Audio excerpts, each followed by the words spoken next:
السلام عليكم ورحمة الله وبركاته. جيت لكم حبايبي في فيديو جديد. النهارده بقى هنعمل كنافة، بنفكركم بقى بحلويات رمضان. ماشي حبايبي، جبنا طبعا الكنافة من عند الراجل. الكنافة جبتها حطيتها في الفريزر بتاع ساعة كده او ساعة ونص. المهم ان احنا فرولناها كده، قطعناها خالص، لازم تبقى مفرولة معاكي كده. ماشي. وجبنا السمنة بتاعتنا اهي. ماشي، دي كوباية سمنة. ماشي، هنسيحها وهنحمر فيها ايه الكنافة. هنعمل الكنافة نفس نظام المحلات. وجبنا لبن، كوباية لبن او كوباية ونص لبن. هنحط عليها معلقتين نشا ومعلقة سكر وعلبة قشطة. علبة قشطة بقى هتجيبيها جاهزة من بره القشطة، او انت عندك قشطة بتاعت لبن.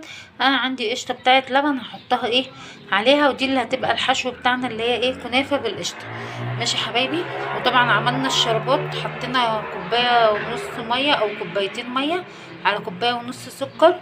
ماشي يا حبايبي، وهدينا حاطينه ايه على البوتاجاز اهو يا حبايبي. يبدا يغلي كده بقى، وهننزل عليه بنص ليمونه عشان ايه الشربات بتاعنا يتعقد معانا. ماشي. ودينا ايه هنحط بقى ايه السمنه. هنعمل الاول الكريمه. هنعمل الكريمه الاول، عشان اهم حاجه في الكنافه دي الشربات يبقى بارد، والكريمه بتاعتها او الحشو بتاعها يبقى بارد. ماشي يا حبايبي. هنحط هنا زي ما قلنا معلقتين نشا ومعلقه سكر. نحط الحاجه ونقلبها مع بعض ونرفعها ايه على النار سوا. هنحط معلقتين نشا ومعلقه سكر. ماشي، خليكم معايا اهو يا حبايبي. زي ما انتم شايفين حطينا معلقه سكر، وادي النشا بتاعتنا. عايزه تحطي سكر بودره حطي، عايزه تحطي سكر عادي حطي، المتاح عندك. ماشي يا حبايبي. ونبدا نقلب بقى اللبن والسكر والنشا مع بعض. واخر حاجه واحنا بنطفي عليها هننزل ايه القشطه بتاعتنا. ماشي يا حبايبي اهو. هنقلب ده كله مع بعضه، وبعدين نرفعهم ايه على النار.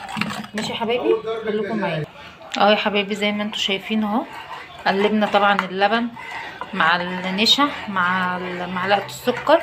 وبعد ما تخلص خالص هنحط لها ورقه فانيليا. ماشي يا حبايبي اهو. وده الشربات بتاعنا هو هيغلي معانا، هننزل عليه بقى بنص الليمونه عشان يتعمل ايه معانا. ماشي يا حبايبي اهو. ودي اول ما تتقل كده وتدينا كريمي كده هننزل عليها ايه بالقشطه. ماشي يا حبايبي، خليكم معايا اهو يا حبايبي. بصوا بقى كريمي ازاي. انا عايزاه كده، هنزل بقى بيه بالقشطه بتاعتي اهي. القشطه اهي، هنزل بالعلبه كلها وارجع لكم اهو. طبعا بعد ما نزلنا بالقشطه ننزل بقى بالفانيليا بتاعتنا. ماشي، نقلب بقى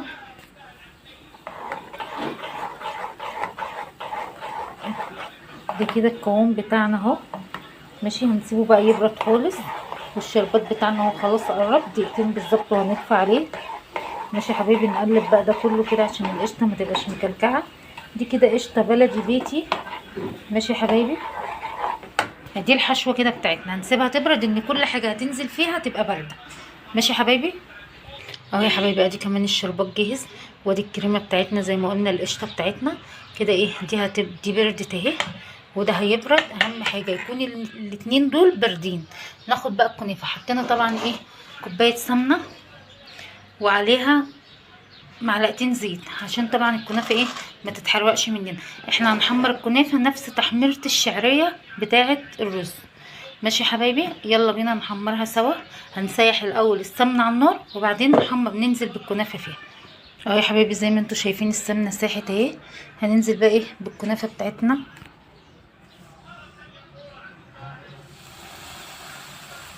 وإيدنا فيها على طول نقلب عشان ما تتحرقش مننا.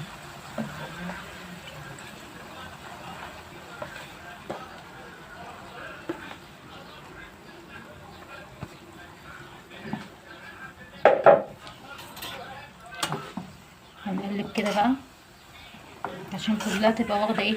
وطي عليها النار على نار هاديه خالص عشان تحمر براحتها، ويبقى ايه السمنه ايه متشربه منها كلها. هحمرها بقى واوريها لكم. طبعا يا حبايبي بصوا، هي لسه فيها حتت كده مكلكعه. هي المفروض ان احنا بنقعد نقلب فيها كده لحد ما ايه الكلاكيع دي كلها تفك. الكلاكيع دي كلاكيع السمنه، يعني الحته اللي هي ايه اتشربت سمنه هي عامله كده. بصوا بقى هنحمرها خالص خالص لحد ما تدينا اللون الذهبي بتاع الشعريه. دي بقى مش هتخش الفرن، هنطلعها في البوله او في طبق او اي حاجه عندك متاحه. وهننزل بقى بالشربات، نفك كل ده بالشربات بعد ما تتحمر. لو فيها تكتلات او حاجه مكلكعه او حاجه، ان هي لازم تبقى كلها مفتفته.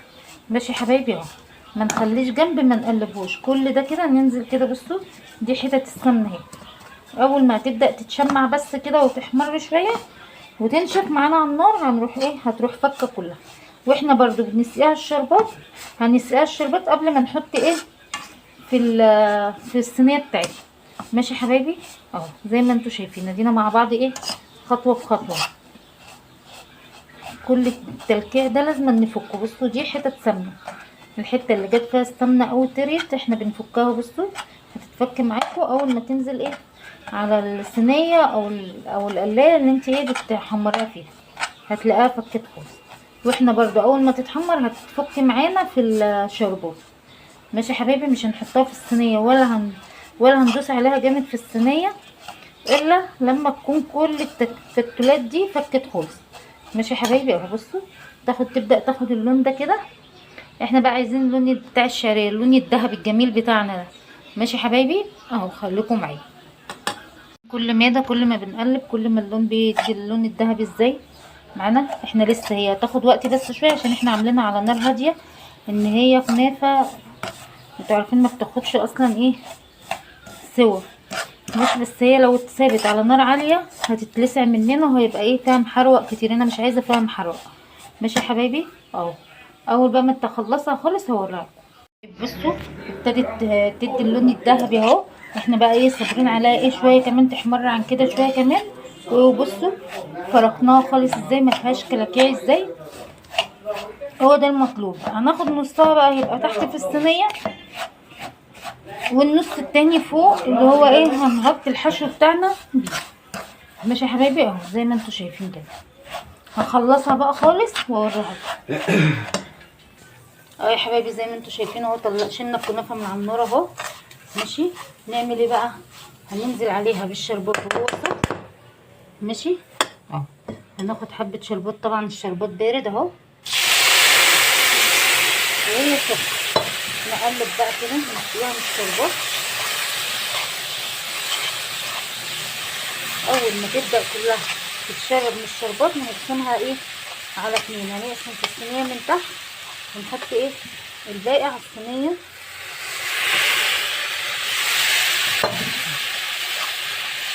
طبعا دي عكس اللي انت بتعمليها في الفرن، اللي في الفرن بتسويها وبعدين تسقيها الشربات. لا، احنا هنسقيها اهو الشربات بتاعنا ونقلبها كلها كده ان هي كده اعتبر مستويه معايا. ماشي يا حبايبي، هقلبها بقى كويس وهرجع لكم. طبعا اهو سقيناها الشربات. جبنا طبعا الصينيه بتاعتنا اللي هنحط فيها. ماشي يا حبايبي، حطينا فيها كاس عشان نقدر بعد ما نرصها وندبسها حلو هنفضيها نقلبها على صينيه تانية. ماشي، هرص الصينيه من تحت وارجع لكم اهو يا حبايبي. زي ما انتوا شايفين ادينا بصوا كبسناها حطينا كلها في القعر اهي كبسناها. ماشي، هننزل بقى بالحشوه بتاعتنا. طبعا مش هنخليها تيجي على الحرف، هيبقى يعني قبل الحرف كده بحاجات بسيطه. ماشي يا حبايبي، هنزل بالحشوه واوريها لكم اهو يا حبايبي. ادينا نزلنا بالحشوه اهي. هننزل بقى بباقه الكنافه عليها من فوق ونضغط. ماشي، ونسوي الكنافه بتاعتنا وهنسيبها شويه ترتاح كده معانا وبعدين نقلبها على صينيه تانية. ماشي يا حبايبي اهو، هفرد بقيه الكنافه وارجع لكم. طبعا اهو يا حبايبي ادينا دارينا الحشوه بتاعتنا. نغطي بقى نكبس كده بالاكياس اللي احنا حاطينها عشان نقلبها بيها اهو. هغطيها خالص وهوريكم في الاخر. نحطها بقى في التلاجة شويه وبعدين نطلعها ونقطعها مع بعض. ماشي يا حبايبي اهو يا حبايبي. بعد ما طلعناها طبعا من الفريزر، من التلاجة مش من الفريزر، انا اسفه. ماشي، هنطلع بقى قطعنا اهي حته نطلعها مع بعض زي ما انتوا شايفين كده اهو. شايفين بقى عامله ازاي الحشوه بتاعتها طبعا جواها. ماشي، نبدا بقى نقدمها كده. طبعا بقى ما تنسونيش في اللايك والشير. اللي ما اشتركش معايا في القناه يشرفني بالاشتراك.